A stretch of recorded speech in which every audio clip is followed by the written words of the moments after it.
নমস্কার, আপনারা দেখছেন ট্রাইব টিভি। আর আজকে আমরা যে বিষয় নিয়ে আলোচনা করব, এই মুহূর্তে রাজ্য রাজনীতিতে শোরগোল ফেলে দেওয়া বিষয়, এবং শুধু রাজ্য রাজনীতির অন্দরেই তা সীমাবদ্ধ রয়েছে এমনটা নয়, দেশের অন্যান্য জায়গাতেও, দেশের রাজধানী দিল্লিতেও এই ঘটনার প্রতিবাদে সামিল হচ্ছেন সাধারণ মানুষ থেকে চিকিৎসক। কোন বিষয় আশা করি আপনারা সেটা বুঝতেই পারছেন। আরজি করের যে নৃশংস ঘটনা, সেই ঘটনা নিয়েই কিন্তু আজকে আমরা আলোচনা করব, এবং জবাব চায় তিলোত্তমা, এই বিষয় নিয়ে আজকে আমাদের সঙ্গে আলোচনায় রয়েছেন আমাদের রাজনৈতিক বিশ্লেষক অর্কপ্রভ সরকার। অর্কদা, যে নৃশংস ঘটনা ঘটে গেছে আরজি করে, সেই ঘটনার পরিপ্রেক্ষিতে মুখ্যমন্ত্রী বেশ কিছু বক্তব্য বলেছেন।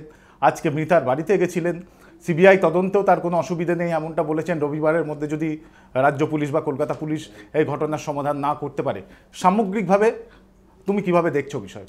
এখানে অনেকগুলো প্রশ্ন আছে। প্রথম কথা, এই ধরনের নারকীয় কাণ্ড কে করেছে বা কারা করেছে তাই নিয়ে অনেক সন্দেহ ঘনীভূত হচ্ছে। আমার প্রথমে যে কথাটা মনে হয়, ধর্ষণ করে খুন না খুনের পরে ধর্ষণ, দুটোর মধ্যে আকাশ পাতাল তফাৎ আছে। ভারতীয় ন্যায় সংহিতায় ধর্ষণ করে খুনের যে শাস্তি বিধান করা আছে, আর খুনের পরে ধর্ষণ মানে মৃতদেহের সঙ্গে সহবাস, তার কি শাস্তি হবে সেটা সম্পর্কে সুনির্দিষ্টভাবে কিছু বলা নেই। অবশ্যই শাস্তির ধারা লঘু। এটা এক ধরনের মানসিক বিকৃতি। গ্রিক পুরাণেও এর উদাহরণ আছে, যাকে আমরা বলি অ্যাকিলিস। অ্যাকিলিসের গোড়ালিতেই ছিল ওর মৃত্যুর মূল কারণ। সেই অ্যাকিলিস এক রাজকুমারীকে যুদ্ধে হারায়। যুদ্ধে হারানোর পর যখন শিরস্ত্রাণ খুলে ফেলে, সেই রাজকুমারী অসিযুদ্ধে পরাজিত হয়েছিলেন, তখন তাকে দেখে অ্যাকিলিস মুগ্ধ হন এবং তার একটা লালসা হয় সেই রাজকুমারীর সঙ্গে সহবাসে মিলিত হওয়ার। তিনি মৃত তখন। একটা টার্মিনোলজি আছে, সম্ভবত গ্রিক ভাষা থেকে উদ্ভূত, যে মৃতের সঙ্গে সহবাস। ভারতীয় দণ্ডবিধিতে এর কি শাস্তি, এর কোনো উল্লেখ নেই। Number one point, huge confusion. আমি কাগজে দেখছিলাম, বলছেন অনেকে যে ধর্ষণ করে খুন নাকি খুনের পরে ধর্ষণ, দুটো হেল অ্যান্ড হেভেন ডিফারেন্স। দুই, যে মেয়েটি মারা গেল, কে বা কারা মেয়েটির পরিবারের লোককে প্রথমে ফোন করে বলেছিল যে আপনার মেয়ে আত্মহত্যা করেছে, চলে আসুন। পোস্টমর্টেম হলো না, কিছু হলো না, হঠাৎ করে আত্মহত্যা করেছে বলে দেওয়া হলো কেন? তার মানে কি প্রথম থেকেই আড়াল করার চেষ্টা ছিল? তিন, এই যে অধ্যক্ষ পদত্যাগ করেছেন সন্দীপ বিশ্বাস, বিশ্বাসিত টাইটেল, উনি খুব গুণী মানুষ। ওনাকে দুবার আরজিকর থেকে সরিয়ে দেওয়া হয়েছিল। একবার মুর্শিদাবাদ মেডিকেল কলেজের অধ্যক্ষ হিসাবে তুরন্ত গতিতে চলে এসেছিলেন, আবার মুর্শিদাবাদ মেডিকেল কলেজের অস্থি বিভাগের অধ্যাপক হিসাবে আবার চলে এসেছিলেন।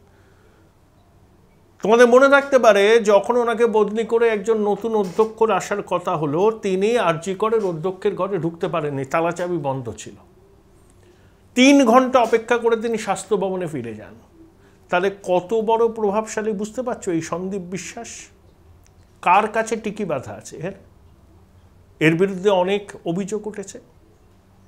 তিনি বেসরকারি নিরাপত্তা রক্ষী নিয়ে ঘোরেন, যেখানে ভাবতে আমার অবাক লাগছে, আরজিকর কলকাতার একটা পুরনো হসপিটাল, মেডিকেল কলেজ, সেখানে মেয়েদের জন্য কোনো আলাদা রেস্টরুম নেই, আলাদা শৌচাগার নেই।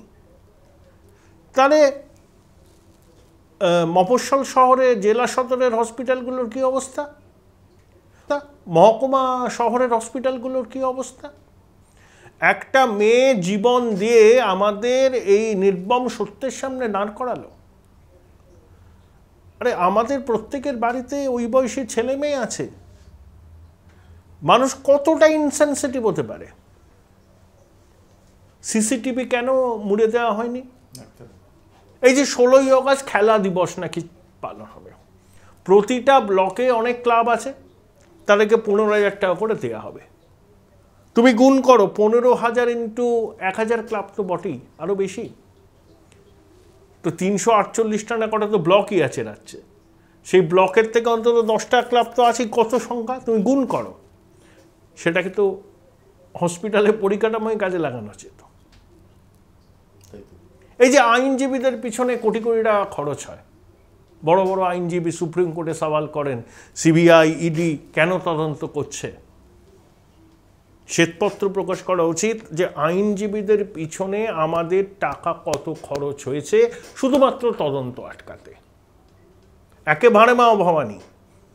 তারপরে আমি ক্লাবগুলোতে খেলা দিবসে টাকা দেব, আইনজীবীদের কোটি কোটি টাকা দেব, আমাদেরই ট্যাক্সের টাকা। আমাদেরই ট্যাক্সের টাকা। এই টাকাগুলো বাঁচলে সিসিটিভি দিয়ে মুড়ে দেওয়া যেত, আলাদা রেস্টরুম নির্মাণ করা যেত, বেহিসাবি খরচ। এই যে রাজ্যে বোধহয় টোটাল 533 না 34টা থানা আছে, সে সুপ্রিম কোর্টের ডাইরেক্টিভ কী ছিল, কোথায় কোথায় লাগাতে হবে সিসিটিভি, যেখানে জেরা করা হবে, যেখানে লক আপ, যেখানে বড়োবাবু মেজবাবু ছোটোবাবু বাইরে।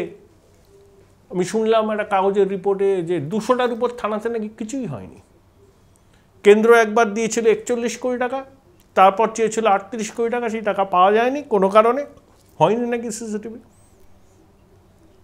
তাহলে এই টাকাগুলো খরচ হচ্ছে। আমি একটা জিনিস ভালো লাগলো, কে বলবো বিলম্বিত বলতে হয়, সিবিআই তদন্তে আপত্তি নেই।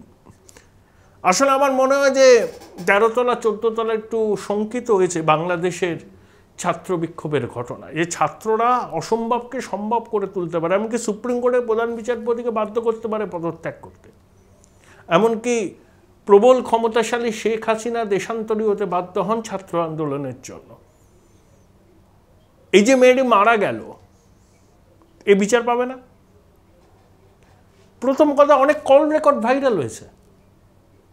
কালকাটা জায়গায় দেখছিলাম যে ডাক্তারদের হোয়াটসঅ্যাপ চ্যাট পাবলিক ডোমেনে চলে এসছে, বলছে যে ডাক্তারবাবু বলছেন 2 দিন পরে দেখবে আমাদের মুখ লুকোবার জায়গা থাকবে না, we are creating a monster. ইঙ্গিত খুব স্পষ্ট। আমি কুণাল বাবুকে সাধুবাদ জানাবো, তিনি বলেছেন যে এই অডিও রেকর্ডিংগুলো পুলিশ দেখুক।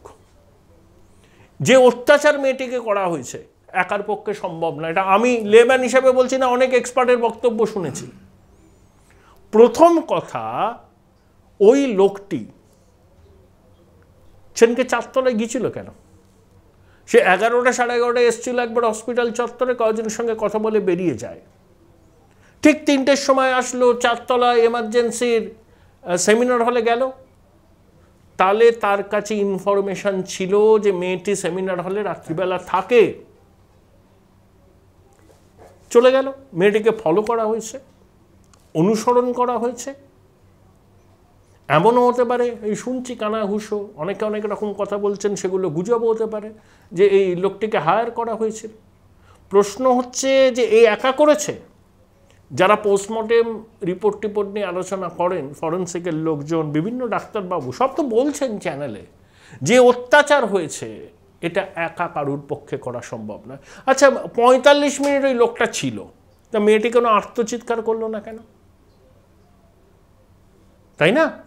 তাহলে একা কি ছিল ওই ক্রিমিনালটা? এখানেই প্রশ্ন আসছে। আজকে তো ওই 4 জুনিয়র ডাক্তারকে লালবাজার তলব করেছে, যারা সেদিনকে মেয়েটির সঙ্গে ছিল, নীরজ চোপড়ার খেলা দেখছিল অলিম্পিক্সে, তারপরে অনলাইনে খাবার অর্ডার একসঙ্গে খেয়েছিল, তারপরে মেয়েটি চলে যায়, 4 জন আলাদা। এটা এই ন্যারেটিভটা কিন্তু বলা হচ্ছে, এটাই কি সত্যি? এ সর্ষের মধ্যে ভূত। মেয়েটির বাবা বলেছেন যে ডিউটি দেওয়া হতো, 4 জন ছেলে 1টি মেয়ে, মানে ও অস্বস্তি হতো। মেয়েটির মাকে দেখলাম সংবাদপত্রে বলেছেন আর্জি করে যেতে চাইতো না, ভালো লাগতো না। তাহলে যে ঘটনা ঘটেছে, আমার মনে হয় যে জট কাটার উপায় থাকলে সহজে বের করে দেয়। কাউকে যদি আড়াল করার মানসিকতা থাকে তাহলে বেরোবে না। মুখ্যমন্ত্রী সময় দিয়েছেন রবিবার পর্যন্ত তার প্রিয় পাত্র বিনীত গোয়েলকে। আমি জানি না শেষ পর্যন্ত এটা সিবিআইয়ের হাতে হ্যান্ড ওভার হবে কিনা, বিচার বিভাগীয় তদন্তের দাবি তুলেছেন। আমি অবসরপ্রাপ্ত বিচারপতি সেই কমিশনের মাথায় বসলে পরে তার কতটা তদন্ত ঠিকভাবে হবে আমার মনে ডাউট আছে। কলকাতা হাইকোর্টে কোনো সিটিং জাজকে দিয়ে করালে পরে তাও ঠিক আছে। অত্যন্ত মর্মান্তিক, দুঃখজনক বলে এটাকে ডাইলিউট করা হয়ে যাবে। 1973 সালে এরকম একটা ঘটনা ঘটেছিল, সেটা মহারাষ্ট্রের পুনায় একজন নার্স একজন ওয়ার্ড বয়ের দ্বারা লাঞ্ছিত হয়েছিলেন। 43 বছর কোমায় ছিল মেয়ে, 2015 মারা যায়। স্বেচ্ছা মৃত্যুর করেছিল।